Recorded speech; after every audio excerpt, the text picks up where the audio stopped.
રાધનપુરના રાજકારણમાં હવે ધર્મ અને આસ્થાના મુદ્દે ધારાસભ્યો આમને સામને આવી ગયા। પૂર્વ ધારાસભ્ય રઘુ દેસાઈએ ભુવાજીને લઈને આપેલા નિવેદન બાદ હવે ભાજપના ધારાસભ્ય લવિંગજી ઠાકોરે વળતો પ્રહાર કર્યો। રઘુ દેસાઈએ કટાક્ષ કર્યો હતો કે ભુવાઓથી ચૂંટણીઓ જીતી શકાતી નથી। આ નિવેદન ભાજપે સાંતલપુર જિલ્લા પંચાયત બેઠક પર મહાકાળી માતાજીના ભુવાજીને ટિકિટ આપી હોવાના સંદર્ભમાં જોવામાં આવી રહ્યું છે। રઘુ દેસાઈના આ નિવેદન પર પ્રતિક્રિયા આપતા લવિંગજી ઠાકોરે જણાવ્યું કે ભાજપ સનાતન ધર્મને માનનારો પક્ષ છે અને પક્ષમાં કેટલાય ધારાસભ્યો પોતે સંતો મહંતો છે। તેમણે ઉમેર્યું કે કોંગ્રેસની માનસિકતા હંમેશા આવી જ રહી છે। જે વ્યક્તિ મહાકાળી માતાજીના મંદિરે ભુવાજી તરીકે ગાદી સંભાળતા હોય તેમના પ્રત્યે આવું નિવેદન આસ્થાનું અપમાન છે। ચૂંટણી ટાણે ભુવા અને સનાતન પરંપરાને લઈને શરૂ થયેલું આ વાકયુદ્ધ હવે કેવો વળાંક લે છે તેના પર સૌની નજર છે।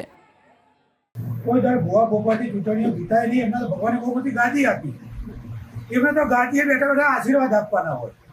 જો એમને ચૂંટણી લડી હોય તો મને ભોગવું બનાવી છે બેરું તો હું બાધા મને આપણે બાધા કંદોળા નથી તો અમારે એ કરવાનું તમારે આ કરવાનું। એટલે આવા લોકોથી સાવચેત રહેજો। ધર્મની આડમાં અને ભગવાનના માતાજીના આડમાં જે લોકોને છેતરતા હોય એ લોકો કોઈ આપણું કલ્યાણ કરી શકે નહીં અને એમને કોઈ રાજકીય વિભૂતિને હારી અરજી લખતા પણ આવડતું ના હોય। કુલદીપજીને તમે કીધું તેને ગામની પીઢાની વાત કરી ગોપાલ છે કે ગામની પીઢાની વાત કરી યાદ કરી ત્યારે આવા લોકોને એ ડીકે સ્વામી એ ધારાસભ્ય છે। શંભુનાથ ટુંડિયા મારી પડખે બે એ ધારાસભ્ય છે કારણ કે આ ધર્મને માનવા વાળી પાર્ટી છે। અહીંયા જિલ્લા પંચાયતમાં અમારે મહાકાળીના પરમ ભક્ત જેને અમે વારે વારે એના ચરણમાં નમીએ છીએ એવા ભુવાજીને એ ભારતીય જનતા પાર્ટીએ ટિકિટ આપી છે। એટલે અમારે બીજું કાંઈ કહેવું નથી પણ સામેવાળાની માનસિકતા આ કોંગ્રેસ વાળાની બધી આવી જ છે કારણ કે અમે તો ધર્મને માનવા વાળા માણસ છીએ। આ તો ભારતીય જનતા પાર્ટી એ સનાતન સત્યને માનવા વાળી પાર્ટી છે। અમે તો આવા ધાર્મિક માણસ છે જે લોકોના દિલમાં વસેલા માણસો છે એને ટિકિટ અને બિલકુલ એવો વહીવટ કરી શકે કારણ કે તંદુરસ્ત અને નીતિમત્તાથી ચાલવા વાળા માણસને એ ભારતીય જનતા પાર્ટીએ ટિકિટ આપી છે। સામેવાળા જે બોલે એને મુબારક છે। અમારે તો અમારી પાર્ટી એ સનાતન સત્ય છે। આગેવાનોમાં જો તાકાત હોય તો તમે અમારી સામે લડવા આવો।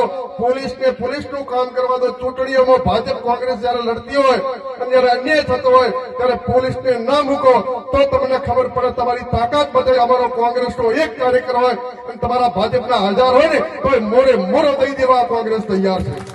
પરંતુ તમે અમારી સામે પોલીસને મૂકો છો। જયારે ફોર્મ ખેંચવાનું હોય થરાદ મુકામે અભિનંદન આલું ભાઈ શ્રી ગુલાબસિંહ પ્રધાનજી કોંગ્રેસના તમામ આગેવાનોને જયારે ફોર્મ ખોટી રીતે ખીચાવવાની અરજીઓ આપતા હતા ત્યારે કોઈ પણ કોંગ્રેસના કાર્યકરોને અંદર જવા દેતા નતા। પોલીસે દરવાજા બંધ કરી દીધા। ગુલાબસિંહ બધા આયા અંદર પ્રવેશ કર્યો ત્યારે પણ કહું છું પોલીસને કે મહેરબાની કરીને ગુજરાતમાં જો કાયદો અને વ્યવસ્થા તમે જાળવતા હો માત્ર કાયદો વ્યવસ્થા જાળવવાનું કામ કરો અને જો ભાજપ વાળામાં મર્દાનગી હોય તો તમે પોલીસને ચૂંટણીઓમાં ન લાવો। પછી ખબર પડે તમને છઠ્ઠીનું ધાવણ યાદ કરાવીએ તમે મેદાનમાં કે ન હો।